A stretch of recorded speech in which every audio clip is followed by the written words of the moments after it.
冰箱有只长毛象。冰箱有只长毛象。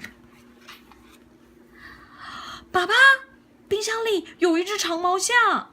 不可能，诺亚，马上来把你的薯条吃完。啊？为什么他这样子？对呀，爸爸是真的，你看。啊，离他远一点，儿子，他可能会咬人哦。亲爱的，快点打电话给消防队。哔哔哔哔哔，噗！消防队的车怎么喊？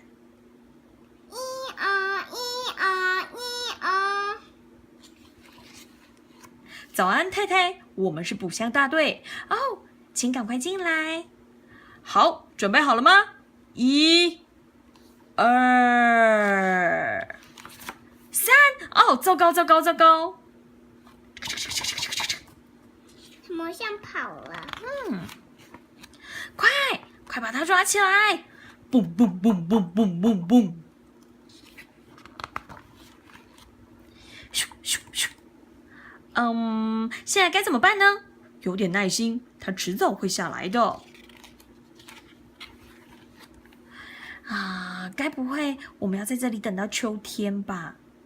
抱歉，各位，时间不早了，我们要下班喽，拜！走吧，长毛象就交给其他人去烦恼吧。来，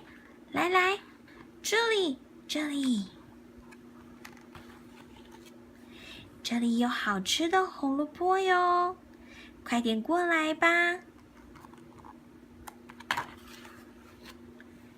这就对了，快点上来。嘘，别把爸爸妈妈吵醒了。这里写艾莎的房间不可以进来。